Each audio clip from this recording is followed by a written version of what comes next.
За одоо зайн сургалтын тухай үзье. Энд маш олон слайдууд байгаа тул би монтажлсан байгаа. Та нар слайд гарч ирэх болгоно пауз тавьчийг дарж слайдуудыг уншина уу. За энэ тодорхойлт гэж байна зайн сургалтын тухай.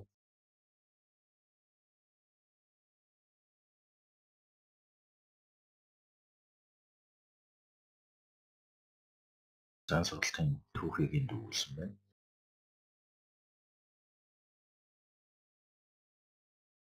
Зайн сургалтын түүхийн үргэлжлэнд энэ слайд дээр үйлчилж байна. Зайн сургалтын технологиудын тухай гэж байна. Зайн сургалтын хэрэгслүүд буюу төлсүүдийн тухай.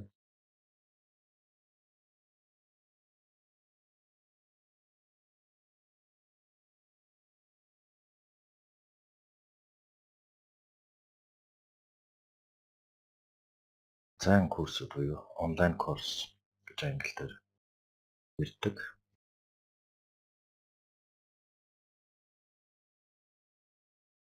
Зайн сургалтыг зохион байгуулах харилцаа ажиллагааг яаж бий болгох вэ гэсэн хэсэг байна.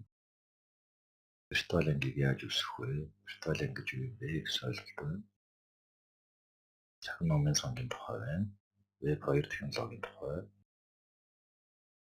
Зайн сургалтын үед бид даасан сургалтыг яаж явуулах тухай байна. Зайн сургалтанд ашигладаг нийтлэг үйлчилгээ буюу хэрэгслүүдийн тухай байж байна.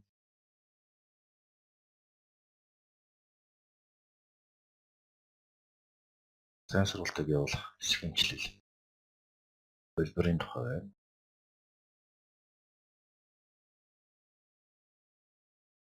Зайн сургалтын технологиг хэрэглэх хүрээ амар хувийг тодорхойлсон байна.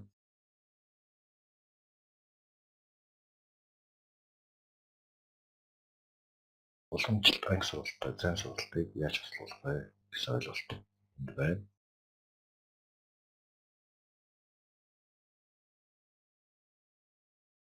Зайн сургалтыг яаж удирдах вэ? Зайн сургалтын удирдлагын тухай байна.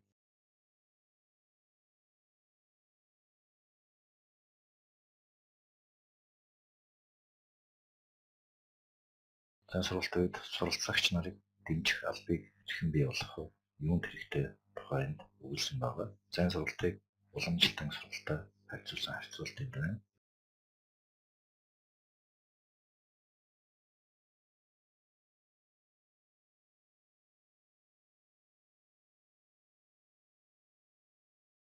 Зайн сургалтын сул талууд.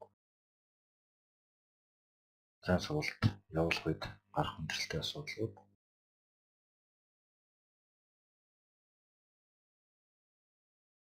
За тэгээ эцэст нь дүгнэлт байна. Зайн сургалт ямар үе шатанд очиж байна?